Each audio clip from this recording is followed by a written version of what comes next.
Todo mundo bem? Bem mesmo? Bora lá?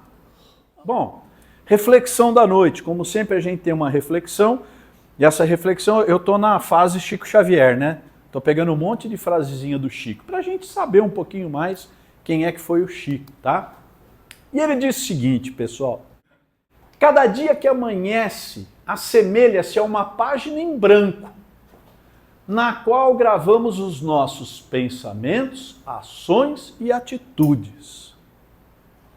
Quando a gente vê o Chico falar isso, a gente entende que é uma frase mais poética do que espírita. Na verdade, pessoal, em verdade eu vos digo, que tudo, absolutamente tudo, o que pensamos, falamos, fazemos, vemos e sentimos, fica gravado em 6D no nosso perispírito. E teremos um momento, ao término dessa existência, para rever todos esses atos.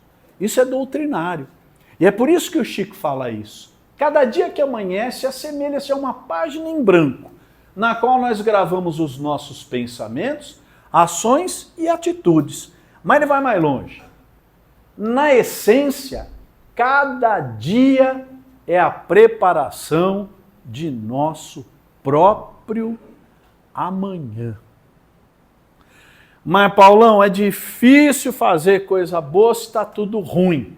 Você precisa quebrar esse ciclo vicioso de coisas ruins. Você precisa, em algum momento, mudar o tipo de semente. Começar a plantar uma semente boa.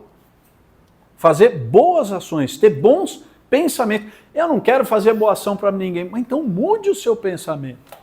Seja um pouco mais otimista. Eleve o seu pensamento, porque ele é a semente do teu próprio amanhã. Gente, se você só fica pensando coisa ruim, coisa ruim, coisa ruim, coisa ruim, coisa ruim, o que será o seu amanhã? Coisa ruim. Jesus nos ensinou que a semeadura é opcional, plantamos o que queremos, mas a colheita é obrigatória. De tudo aquilo que plantarmos, seremos obrigados a colher. Tudo bem? Ô Paulo, e quando vem aqueles pensamentos tontos na cabeça da gente? Que é o que mais tem, né, Zé? Pensamento tonto. É verdade. Pessoal, não tem problema, todos nós temos pensamentos tontos, todos nós em algum momento do nosso dia queremos estrangular o nosso próximo, mas o que é importante? É reconhecermos isso como uma pequena imperfeição e modificarmos o nosso pensamento logo na seguida. O que é que não se pode?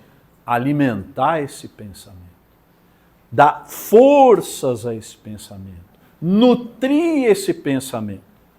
Porque aí é aquela história do spray de energia que eu já contei para vocês. Você começa a destilar ódio, ficar pensando só na coisa ruim, no ódio que você tem de determinada pessoa, o primeiro a ser atingido por essa vibração é você mesmo, na sua própria psicosfera. Começa em você. E olha, vou te dizer mais. Você nem sabe se o teu pensamento, teu mal olhado, tua praga, vai atingir outra pessoa, porque às vezes ela está elevada numa vibração tão boa que aquilo vai ficar só com você mesmo. Tudo bem? Veio um pensamento ruim, como nos ensina Divaldo, mude-os, troque-os na sequência. É natural ter pensamento ruim. Nós estamos num mundo de provas e expiações. Nós não somos perfeitos, né? O cara te dá aquela fechada no trânsito, você vira e grita e fala, vai com Jesus, irmão. Não é isso que a gente pensa? Devia ser, né? Mas não é, né? Mas engole depois e fala assim, vai que ainda se acidente, coitado. Tá bom? Tudo bem aí? Aí vocês vão entender por que o dia de vocês não tá bom no dia seguinte, né? Essa frase está lá no livro Indicações do Caminho, do Chico Xavier, para quem quiser ler, um livrinho pequenininho, gostoso. Tudo bem? Bora voltar para a doutrina? Já falamos, né? 15 minutos de doutrina, né? Vamos lá. Bom, pessoal, então estamos estudando o livro dos Espíritos. Estamos lá na parte 4ª, falando das esperanças e consolações do mundo. Estamos no capítulo 1 das penas e dos gozos terrestres. O que tem de ruim e o que tem de bom na terra, não é? Já falamos de tudo isso daqui. E agora nós estamos falando do desgosto da vida e do suicídio, né? Já falamos dos gozos, das coisas boas. Agora estamos falando das penas e das coisas agradáveis, né? E ainda vamos longe aí no suicídio. Tudo bem? Vamos lá. Questão 951. Bem? 951. Então Kardec pergunta à espiritualidade superior. Essa pergunta foi feita aqui na última segunda-feira, hein? Alguém antecipou. Vocês ficam lendo o livrinho para frente e ficam fazendo pergunta aqui antes de vir o tema, hein? Não pode, hein? Vamos lá, olha só. Não é às vezes meritório o sacrifício da vida quando aquele que o faz visa salvar a vida de outrem ou ser útil aos seus semelhantes? Pessoal, nós estamos falando dos suicídios. Kardec está esgotando todas as possibilidades de suicídio. Aquele que se matou porque está entediado. Aquele que se matou porque estava com vergonha do que fez e não queria que esse mal atingisse a família. Que mais? Aquele que se matou porque ele estava morrendo de fome, então ele achou que ele devia se deixar morrer. Isso também é um suicídio. Então estamos falando, Kardec como pedagogo e cientista que era, ele explorou tudo que tinha para explorar. E agora ele pergunta aqui, né? E aí, como é que fica aquele que se suicida para salvar a vida de uma pessoa? Eu é que pergunto. E aí, suicídio? Não é suicídio? Pode? Não pode? É suicídio. Mas é suicídio, mas ele vai pagar o preço. Mas não da mesma forma. Dou-lhe uma. É uma forma de caridade. Como?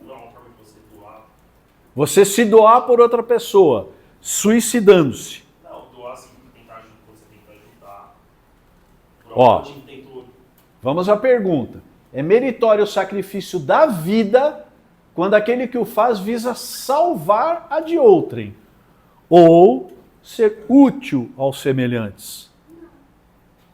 Não. Porque cada um é responsável pelas suas atitudes. Por que ele vai salvar o outro se ele não é responsável pela vida do outro? Mas uma mãe se joga na frente para salvar o filho. Na frente do tiro da bala. É que nem aquela professora que salvou acho que 30, 40 crianças na escola. Você sabe. Ouviram aqui? Igual aquela professora lá no sul, né? Que a escola pegou fogo, ela entrou, salvou as crianças e morreu. Não suicidou. Não suicidou, acabou morrendo. Não foi com o intuito de suicidar. Isso. Tá, que mais? Ó, vocês estão ficando bom, hein? Vocês estão ficando afiados. E aí? Lembrem-se, pessoal, Kardec era professor. Ô, raça, né, Fernando? Igual Fermin. Kardec era professor, então ele usava os termos e a gramática com muita precisão. E é essa situação que ele está colocando. Como é que fica quem se suicida ou quem dá a sua vida para salvar uma vida ou para ser útil ao seu semelhante? Ok? Chega de sofrimento? Vamos à resposta dos espíritos? Vamos lá. Isso é sublime. Conforme a intenção. E em tal caso, o sacrifício da vida não constitui suicídio. Vamos dar um exemplo prático aqui. Titanic. Quando o Leonardo DiCaprio e a menina estão lá na prancha, ele tenta subir, a prancha vira, ele percebe que não vai dar para os dois estarem em cima. E o que ele faz? Ele fica na água sabendo que ele vai congelar e vai morrer. Esse é um sacrifício meritório. Esse ele deu sua vida, né? Deu a sua vida em nome de outrem. Ok? Tudo bem? É o maior exemplo. Inclusive, pessoal, no nosso direito penal também existe isso. Tá? Aquele que, na verdade, existe o contrário. Aquele que tira o cara da boia e pega para si mesmo para se salvar, não pratica homicídio. Né? Fala, Andréia. Uma mãe dando à luz a uma criança também. Por exemplo, ela vai... E chega o médico e fala, ou a vida da mãe, ou a vida da criança. E a mãe cede a vida da criança e desencarna. Seria um exemplo. Eu acho difícil no momento desse a mãe poder optar, né? Mas é um exemplo. Né? Olha, nós vamos fazer um aborto, a senhora vai tentar o parto. Eu vou tentar o parto. A senhora corre 80% de risco de morrer. Incêndio, Né? Um incêndio poderia acontecer isso, né? A pessoa tenta salvar a outra, ela acaba se queimando mais, alguma coisa assim, e ela morre e a outra. Veja, então veja que muito cuidado com esses exemplos de salvamento de bombeiro, tem que ser uma questão realmente de vida ou morte. Porque o bombeiro, quando ele entra para combater o incêndio, ele não entra para morrer, ele entra para salvar. Pode haver um risco de haver um desabamento, mas ele não conta com aquilo. O que nós estamos falando daqui é onde a pessoa sabe, ela sabe que se ela não fizer aquilo pela outra, ela vai morrer, para que a outra pessoa sobreviva. Né? Então o melhor exemplo que eu vejo é o da tábua lá do Leonardo DiCaprio. Né? Ou como alguém falou aqui, né? Uma arma que vai ser disparada por um bandido e a mãe se joga na frente do filho. Ok? Porque ela sabe que aquilo vai ser fatal, entre aspas. Tudo bem? Mas ele faz mais algumas considerações. Deus, porém, não se opõe a todo sacrifício inútil e não o pode ver de bom grado se tem o orgulho a manchá-lo. Muito cuidado. Se você está agindo por uma questão de orgulho, né? Nos Estados Unidos nós temos uma coisa, uma situação, uma psicose muito estudada, que no Brasil ainda não está estudada, mas também ocorre. Chama-se suicida policial. Já ouviram falar? A pessoa é suicida, ela quer se matar, ela não tem coragem de se matar, mas ela quer, e o que ela faz? Ela provoca uma ação policial para ser morta. Tá? Então, isso aí é um caso que... Né? Só o desinteresse torna meritório o sacrifício. Pessoal, qualquer um que seja. Só o desinteresse torna meritório o seu trabalho, o seu sacrifício. Ok? Tudo bem? Médiuns, tem dúvida? Paulo, no exemplo da mãe, se o pai tem que tomar a decisão de salvar um dos dois. Aí não se trata de um suicídio, se trata de um homicídio. E se ele tiver que tomar essa decisão, ele vai ter que tomá-la. Mas o espiritismo, ele guia, de alguma forma, de preservar a vida que já existe, ou aquela que está chegando. Vamos substituir suicídio por homicídio?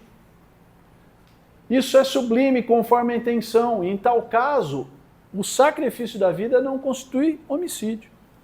Você está lá, você tem a sua esposa e o nenê para nascer. Vamos supor uma situação dessa, né? O médico chega para você e fala assim, você precisa escolher. Eu acho muito difícil, mas vamos lá. Você precisa escolher entre um ou outro.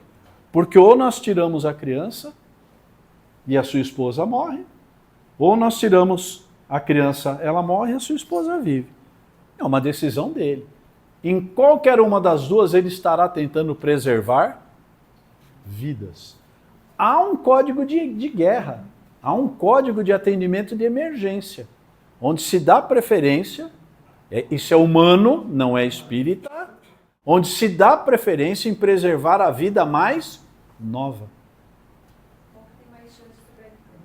Ou quem tem mais chance de sobreviver, no caso das lesões serem graves em ambas, falou, mas um perdeu metade da cabeça, outro perdeu metade do braço. Então, né, existe isso. Mas, gente, à luz do Espiritismo, o que vale? Sempre, hein? Para um monte de questões do Espiritismo. O que é que vale? Qual é a tua intenção? O que é que você estava querendo com essa atitude? Ela foi errada, ela foi certa, mas qual era o seu coração? É isso que mais vale. Que errar, pessoal, nós vamos errar muito, vamos corrigir, vamos fazer de novo, vamos ter N possibilidades de refazer o que foi feito mal feito. Agora, o que importa realmente é o que vai no seu coração, ok? E não raro, quem o faz guarda oculto um pensamento que lhe diminui o valor aos olhos de Deus. Então, muito cuidado com esse... né? Quando eu falei atenção médiuns, né? Nós estamos aqui estudando, sacrificando, dando as nossas noites de folga para fazer caridade espiritual. Alguns médiuns lá no seu íntimo sentem o quê? Eu sou médium. Eu já disse isso aqui, né? Tem bastante gente nova, sempre tem gente nova. É importante lembrar a todos que a gente vem de uma formação católica. Né? E o médium, pessoal, não é o padre do Espiritismo. Nós não temos sacerdotes. Na verdade, os médiuns, e aí eu me incluo, são os mais endividados dentro de uma casa espírita. São aqueles que necessitam trabalhar muito, erraram muito, e ganharam, vamos dizer assim, um cartão de crédito especial, né, um cheque especial, para pagar seus débitos. Esse cheque especial chama-se mediunidade. Que a gente pega ou não pega, trabalha ou não trabalha. Tudo bem? Mas sempre ligado nisso aqui, ó. Cuidado com o orgulho. E o que a gente realmente pensa. Lembra quando a gente falou lá do óbolo da viúva, né? Lembra? Que um deu um dinheirão, a viúva deu isso daqui. Pensa bem no que você está dando de coração. Qual é o tamanho do seu orgulho? O nosso Evangelho segundo o Espiritismo fala que a esmola dada como dinheiro é a pior que existe. Ela humilha, ela diminui. E, invariavelmente, quem está dando dinheiro acaba no seu íntimo sentindo-se um pouquinho mais elevado. Então, muito cuidado na hora de dar uma moedinha, de dar uma nota de 50, de dar uma nota de 100. O que é que está passando no seu coração? Porque não vale o número da nota, não vale o preço da moeda. Vale o que está passando no seu coração naquele segundinho. E isso fica gravado. Tudo fica gravado. Bom? Oh! Não é sobre o suicídio, mas é sobre algo que você falou. Sobre o homicídio, né? Na época do Covid, em que os médicos tinham, né, que ali fazer uma escolha, porque não conseguiam salvar a todos, né? Como que fica isso diante a espiritualidade, né? Diante a doutrina? Né? Eles são caracterizados como assassinos, porque eles precisaram ali decidir quem eles iam salvar ou não? Ou é um passe livre aí para eles? Muita cautela, né? Primeiro, a classe médica, qualquer classe hoje que trabalha com saúde ou com segurança, ela luta até o fim pelo melhor. Quando ela não consegue, são outros 500. Mas ela tentou, e ela tentou o seu melhor. Então não há que se falar em homicídio, em assassinato. Né? Mesmo numa pandemia, como a gente lembrou aqui, numa situação de muita gravidade, chocam-se 4 ônibus na rodovia Washington Luiz. Vai por baixo, 6 vezes 4, são 240 pessoas em estado grave na pista. 3, 4 ambulâncias, eles vão ter que optar. E eles vão optar com base no quê? No seu melhor. Ele vai ser julgado porque ele não fez aquele. Ele é um só. Tá? Então não há questão disso. Agora, de novo, vale o que vai no coraçãozinho da pessoa. Eu vou salvar, na verdade, aquela menininha ali porque ela é mais bonitinha. Cuidado com esse tipo de pensamento. Acho que os casos mais graves, né? Sim. Mais graves. E o que tem jeito, né? Tá bom? Mas isso é mais uma questão de direito humano e de ética médica. À luz do Espiritismo, gente, fácil para todas as situações. Bota aí, anota aí no seu perispírito. O que é que vale? Vale a sua intenção. Só tinha eu lá, no meio da estrada. Eu peguei o cara com a perna quebrada, achei que o certo era dobrar a perna dele para parar de sangrar. Matei o cara. Eu fiz o meu melhor. Só tinha eu. É lógico que eu estou dando um exemplo aqui bem absurdo, mas para a espiritualidade é isso. Beleza? 952. Comete suicídio, essa aqui é complicada, hein? Comete suicídio o homem que perece. Comete suicídio o homem que perece, que se deixa dominar, vítima de paixões. Que são paixões? Maus hábitos, vícios.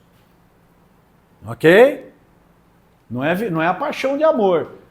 Comete suicídio o homem que perece, vítima de paixões, que ele sabia lhe haviam de apressar o fim.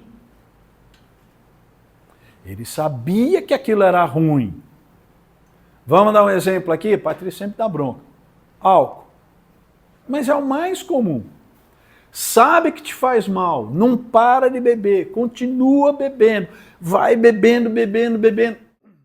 Comete suicídio esse homem que perece vítima de paixões, que ele sabia lhe haviam de apressar o fim, porém, a que já não podia resistir, por havê-las o hábito mudado em diversas necessidades físicas.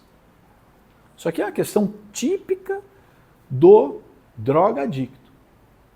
De qualquer tipo de droga. Ok? E aí? Comete suicídio? Pô, 9 em 10? Comete suicídio? Comete? Você tem certeza? Vamos lá. Mas é indireto, Vai de tobogã, Pumbral. É bom pitar. Tobogã. Vamos lá. É um suicídio moral. É um suicídio psicológico. Não percebeis que nesse caso o homem é duplamente culpado? O que nós falamos um monte de vezes aqui há 10 minutos atrás? O que vale? O que ele sabe? Ele tem conhecimento de aquilo é ruim? Ele tem conhecimento de aquilo pode matá-lo? Ele continua fazendo? Então ele é duplamente culpado. Ah, mas é um coitadinho.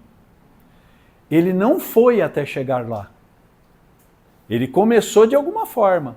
E ele começou pelos seus próprios pés.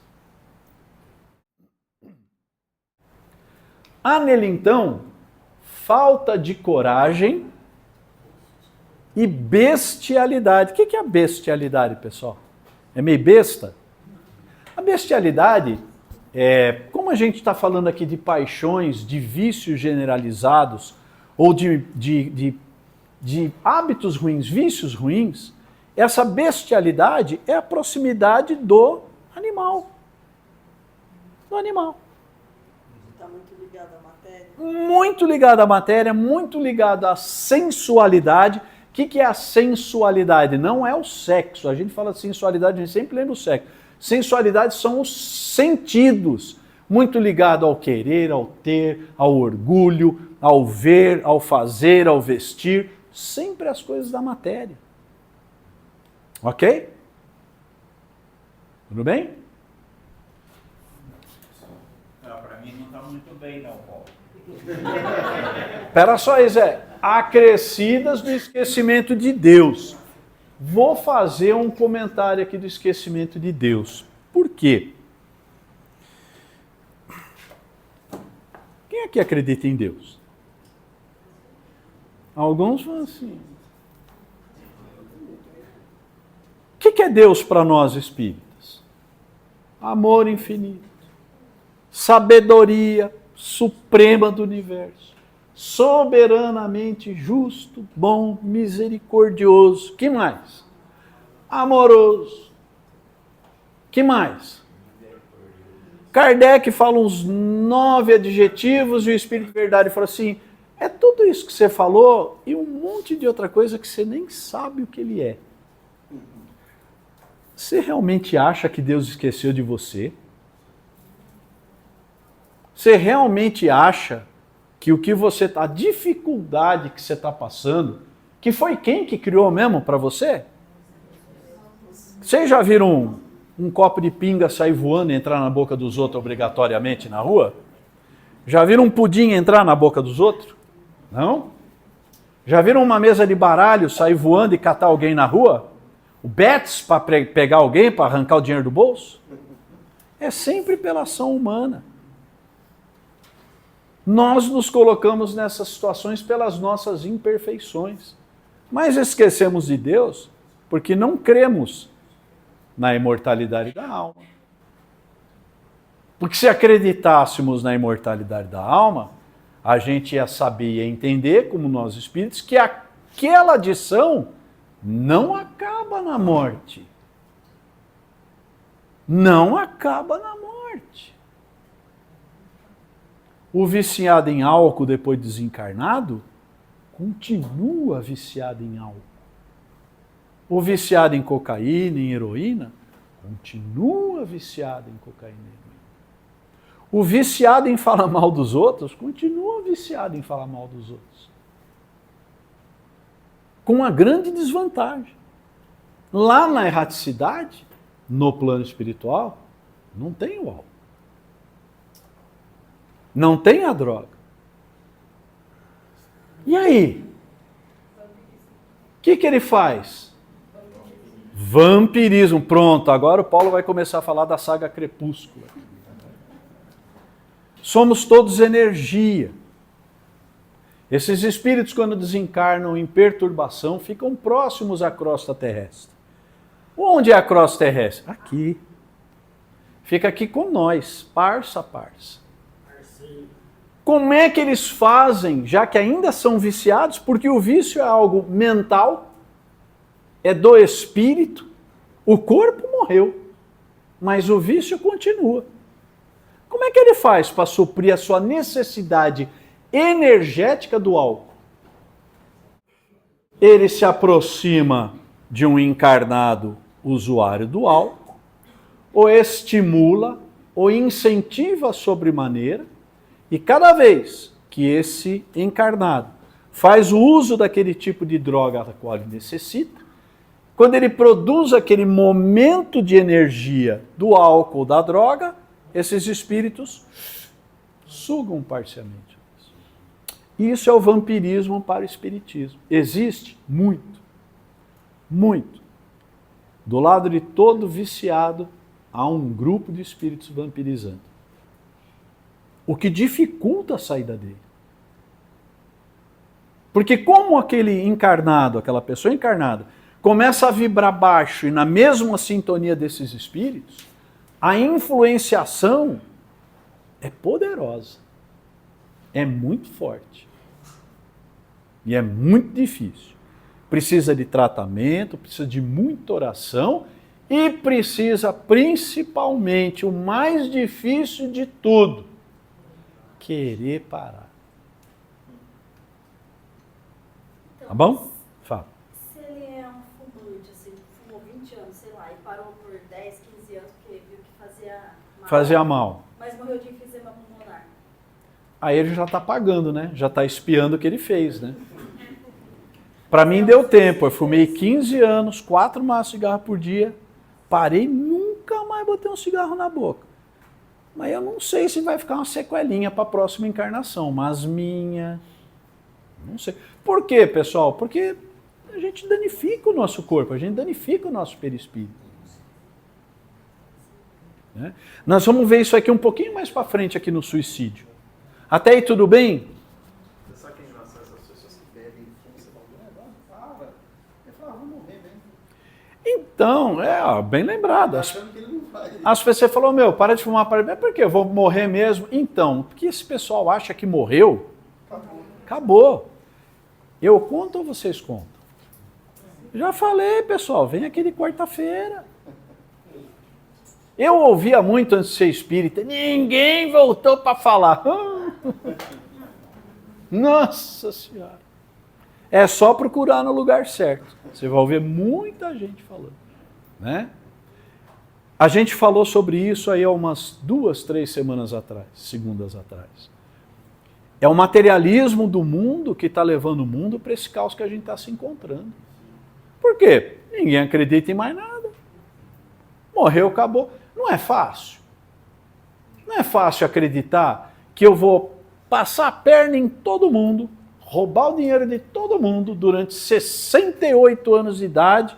No meu último segundo no leito de morte, eu falo assim, perdão. Os caras falam, vai pro céu. Assim é bom, não é bom? Não é isso que o Espiritismo ensina, tá, gente? Só uma sugestão, tem uns romances espíritas bem bacanas que eu posso depois pegar o nome e passar, que conta histórias de várias pessoas no que elas eram numa encarnação e como elas vieram na próxima. Que é bem legal da gente perceber o porquê de tudo isso, né? Que olhando de agora a gente acaba não percebendo, mas é bem legal. Vou lhes contar uma história, então. Vocês ouviram o que ela falou? Tem, né, experiências e tal. Pois nós tivemos um grande médium de efeitos físicos chamado Peixotinho. E o Peixotinho, ele sofria com uma asma terrível. Ele tinha uma asma muito forte. Ele praticamente não respirava bem, passava muito mal. E um dia, ele trabalhava com o Chico. Chico diz a ele, né? Falou, então, né, Peixotinho? Falou, Chico, essa asma, né? Tão difícil para mim. Chico, o que o Chico fazia? O Chico ficava quieto, né? Punha a mão na pessoa, né? Dava aquela parada. Aí falou para ele, falou, então, né, Peixotinho? Sabe o que acontece? É que você já foi um corsário, um pirata corsário na região do Caribe, e você se divertia em pegar os prisioneiros, costurá-los numa manta de couro molhado e deixá-los secando ao sol no convés do navio. Gente, o que ia acontecendo com o couro?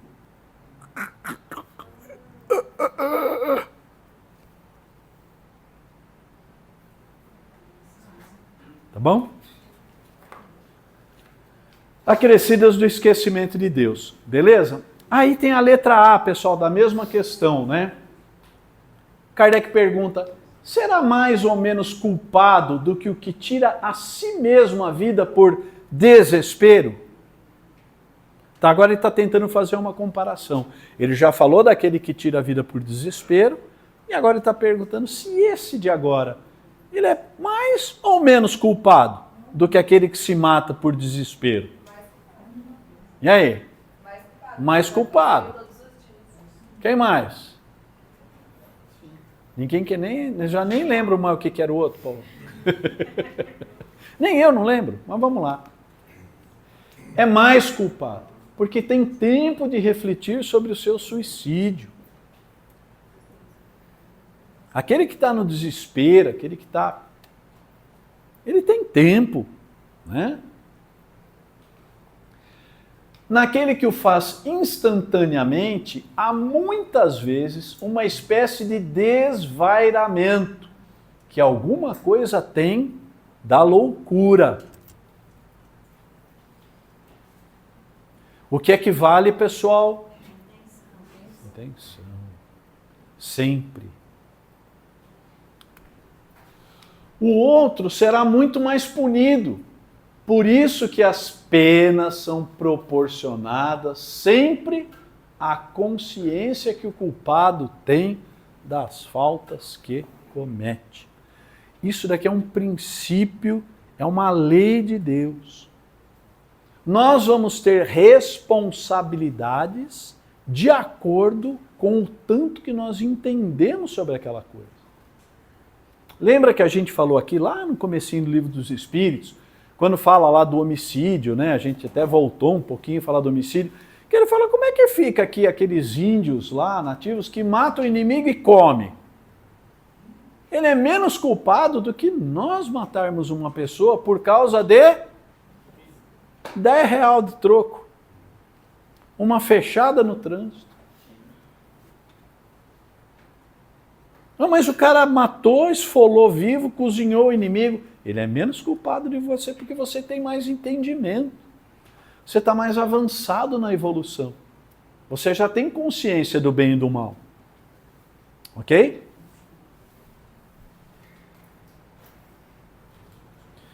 (953) Quando uma pessoa vê diante de si um fim inevitável e horrível. Olha, outra situação que Kardec colocou, pessoal. A pessoa vê diante de si uma situação inevitável e horrível. Será culpada a se abreviar de alguns instantes os seus sofrimentos, apressando voluntariamente a sua morte? Agora que eu quero ver. Vamos voltar no incêndio? Você já falou sobre isso, fala, é eutanásia, né? Não. Não, eutanásia é aquele paciente que está lá tal e os outros resolvem por ela. Sim, só que aí o mesmo tipo de paciente... Vamos supor se ele estivesse terminal, ou vamos dar um exemplo bem ruim aqui. Você está no alto do prédio, o fogo está chegando e ou você pula ou você queima. Vamos facilitar, vai. A pessoa vê diante de si um fio inevitável e horrível. Está errado dela abreviar um pouquinho a vida dela? E aí? Quem aqui não pularia do prédio? Não é? Aí vai para aquela outra questão. A pessoa naquele momento instantâneo de desespero pode fazer coisas sem o coração, por instinto. Mas vamos lá, a pessoa está pensando, a pessoa está terminal de câncer, sabe que vai ser uma morte horrível, que vai definhar. Ela fala, vamos fazer o seguinte, cadê a tomada do... E aí? Está errado. Precisa passar por aquilo. Hã? Quem decide a hora da partida. Quem decide a hora da partida é Deus. Tem que passar pelo que tem que passar. Que mais? Tá fácil não essa noite, né? Tem que cumprir a prova e ter o último momento. Eu não pensei que ser espírita fosse tão difícil. O que é, Zé? Repete. Tem que cumprir a prova e ter o último segundo. Até o último segundo. Deus não faz milagres? Deus pode fazer um milagre na vida dessa pessoa no último minuto, no último segundo. E ela... Cuidado com essa expressão milagre. Depende do que se entenda por milagre. Uma misericórdia, assim, né? E ela ser curada no último instante. Pode acontecer de tudo, mas... Tá, então... Não. Fique até o último minuto. Fica até o último minuto. Eu acho que se ela acabar com a vida dela antes, sim. Vou facilitar para vocês que a coisa está pegada hoje. Né? Tá pegada, né? Vamos lá. É sempre culpado aquele que não aguarda o termo que Deus lhe marcou para a existência. É sempre culpado. Calma, culpado como? De acordo, somos filhos de um Pai que é misericórdia infinita, soberanamente justo e bom. Ah, então vai para o inferno? Como se fazia antigamente, né? Que o suicida não era enterrado em solo santo. Vocês sabem disso? Não podia enterrar dentro do cemitério, tinha que enterrar do lado de fora. Não se rezava a missa antigamente para suicida. Hoje isso tudo mudou, graças a Deus, literalmente. Mas vamos lá. É sempre culpado aquele que não aguarda o termo que Deus lhe marcou para a existência. Ou seja, o tempo que Deus deu para o seu fim.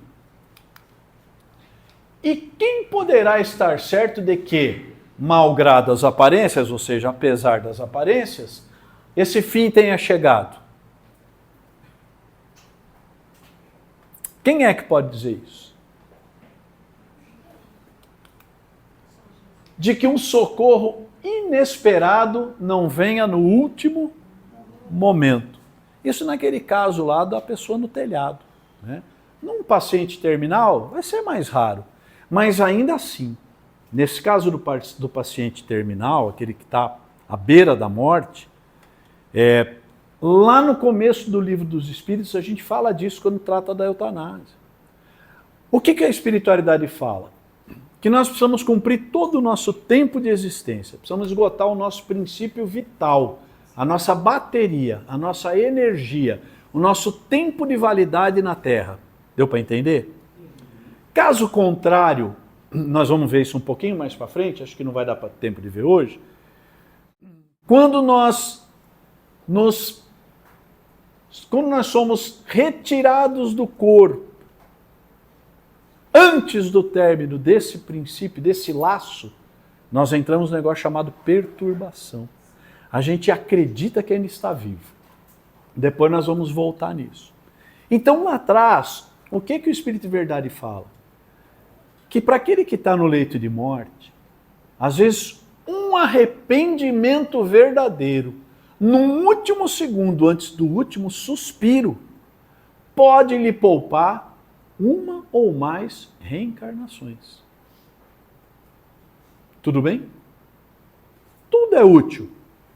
Tudo é útil. Aquele segundinho que lá no leito de morte ele fala assim, eu não devia ter falado aquilo pro Zé. Livrou ele de um peso absurdo. Tudo bem? Então a gente deve esgotar. Depois a gente vai voltar nessa questãozinha aí. Deixa eu ver se é aqui. Letra A dessa questão. Vai dar tempo. Concebe-se que, nas circunstâncias ordinárias, ou seja, no comum, né, todo mundo entende que, no geral, o suicídio seja condenável. Até aí está tudo bem, não é? Então todo mundo, de uma maneira geral, entende que o suicídio é condenável. Mas estamos figurando o caso em que a morte é inevitável e em que a vida só é encurtada de alguns instantes. Olha lá o Kardec negociando com Deus. Pra gente. Né? Falou, não, cara, não, Espírito de Verdade, o cara ia morrer. A gente tá tirando um pedaço, a gente tá encurtando uns instantinhos, mesmo assim. É sempre uma falta de resignação e de submissão à vontade do Criador. Pessoal, quando a gente fala vontade do Criador, fica meio religioso demais, né? Mas vem cá, quem aqui manja mais do que Deus?